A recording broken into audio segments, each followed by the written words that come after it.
الصلاة والسلام على رسوله الأمين وعلى آله وصحبه أجمعين إلى يوم الدين. أعوذ بالله من الشيطان الرجيم. بسم الله الرحمن الرحيم.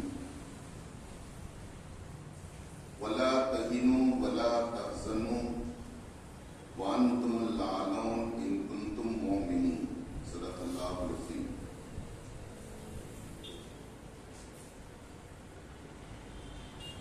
محترم صدر مسجد فرش پورا و امام و خطیب و دیگر ذمہ داران، بزرگوں، نوجوان بھائیوں، السلام علیکم ورحمۃ اللہ وبرکاتہ۔ آج جمعہ کے موقع سے آپ کے سامنے میں دو باتیں رکھنا چاہوں گا۔ ایک بات، چونکہ یہ رجب کا مہینہ ہے اور آئندہ 3 دن کے بعد 27 رجب شب معراج کے نام سے منائی جاتی ہے۔ مختصراً اور یاد دہانی کے طور پر اس کا کیا پیغام ہمیں ان حالات میں ملتا ہے وہ بتاؤں گا، اور پھر موجودہ حالات میں ہمارے لیے جو کرنے کے کام ہیں اس پر بھی کچھ رہنمائی کی جائے گی۔ محترم حضرات، جیسا کہ ہم جانتے ہیں، رسول اللہ صلی اللہ علیہ وسلم کہ نبی بنائے جانے کے بعد آپ مکے میں 13 سال رہے اور مدینے میں 10 سال رہے۔ اس طرح آپ کی 23 سالہ نبوت کی زندگی ہے۔ یہ 23 سالہ وہ روشن باب ہے اور وہ دلچسپ اور وہ تاریخی سیرت ہے، وہ انقلابی سیرت ہے جس نے اس زمین کے اوپر، اس آسمان کے نیچے اسلام کو ایک غالب دین کی حیثیت سے اور اس کے قوانین کو معاشرے میں پوری طرح نافذ کرنے اور جاری کرنے کا ایک انقلابی کارنامہ اللہ تعالیٰ نے رسول اللہ صلی اللہ علیہ وسلم اور صحابہ کرام رضوان اللہ تعالیٰ علیہ مجمعین کی ایک جماعت سے لیا۔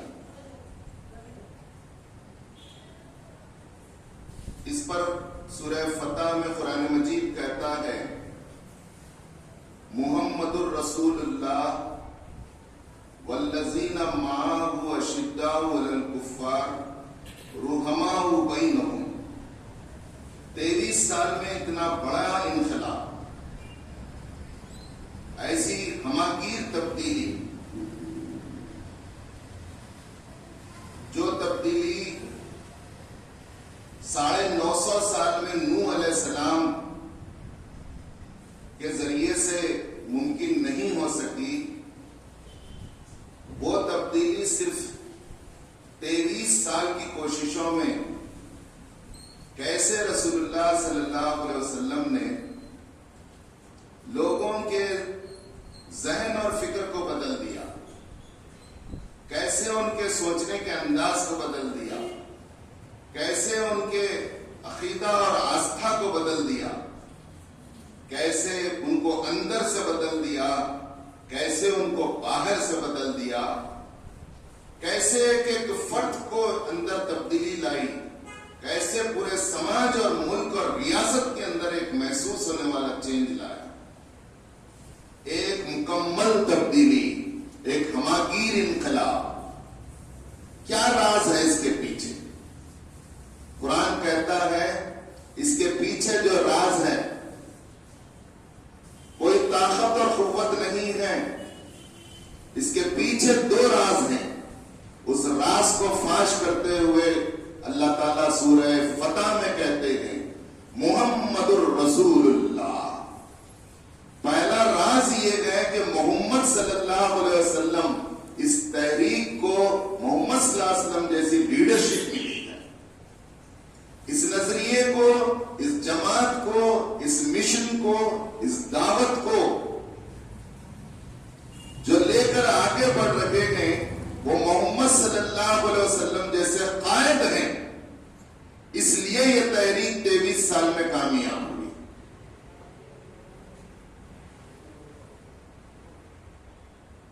دوسرا راز بتاتے ہوئے قرآن کہتا ہے والذین معہ اشداء علی الکفار رحماء بینہم۔ دوسرا کامیابی کا راز یہ ہے کہ محمد صلی اللہ علیہ وسلم کو ایسے ساتھی ملے، ایسے صحابہ کرام رضوان اللہ تعالی علیہم اجمعین ملے۔ پہلے ان کی نیگیٹو صفت بتائی گئی اور اس کے بعد پازیٹو صفت بتائی گئی۔ ان کی پہلی صفت یہ ہے کہ جس جاہلیت اور کفر کے ماحول سے وہ آئے تھے اس سے ایسی نفرت کرنے لگے کہ کفر اور جاہلیت کے لیے وہ لوہے کے چنے تھے، وہ بڑے سخت تھے۔ اشداء علی الکفار، وہ انہیں کوئی خرید نہیں سکتا تھا، کوئی انہیں پھسلا نہیں سکتا تھا اور کوئی انہیں لالچ دے کر سودا نہیں کر سکتا تھا، کوئی انہیں ڈرا کر بٹھا نہیں سکتا تھا، کوئی انہیں لالچ دے کر رکا نہیں سکتا تھا، کوئی انہیں نہ بیچ سکتا تھا نہ خرید سکتا تھا، اور کوئی کسی ملک اور کسی قوم کے ہاضمے میں اتنی قوت اور طاقت نہیں تھی کہ کوئی انہیں ہضم کر لے، کوئی انہیں مین اسٹریم میں جذب کر لے، کوئی انہیں بہتی گنگا میں بہا لے، یہ کسی کی جرأت اور ہمت نہیں تھی۔ کوئی انہیں اپنے رنگ میں رنگ دے، کسی کے بس کی بات نہیں تھی۔ ان کا ایک خالص رنگ تھا، ایسا گہرا رنگ تھا جو رسول اللہ صلی اللہ علیہ وسلم نے اسلام اور قرآن اور توحید کے ذریعے رنگ دیا تھا۔ اس رنگ کو سورہ بقرہ میں اللہ تعالیٰ کہتے ہیں صبغۃ اللہ، وہ رنگ ہرا لال پیلا نہیں تھا، اس رنگ کا کوئی رنگ نہیں تھا، اس رنگ کا ایک نام تھا، وہ نام ہے صبغۃ اللہ، اللہ کا رنگ۔ ومن نازل من اللہ صبغہ، اللہ کے رنگ سے بہتر رنگ کس کا ہو سکتا ہے؟ وَنَحْنُ لَهُ مُسْلِمُونَ، اور ہم سب سے پہلے عبادت گزار بنتے ہیں۔ کسی رنگ میں اتنی گہرائی اور گہرائی نہیں تھی کہ اللہ کا رنگ جو صحابہ پر چڑھا دیا گیا تھا اس رنگ کو ڈائلیوٹ کر سکے، اس رنگ کے اوپر دوسرا رنگ چڑھا سکے۔ اسی لیے کہا گیا اشداء علی الکفار، دین غالب ہوا، اسلام جاری و نافذ ہوا، اسلام ایک نظریے اور ایک آئیڈیالوجی کے طور پر اس زمین کے اوپر چلتا پھرتا اللہ کا دین نظر آنے لگا۔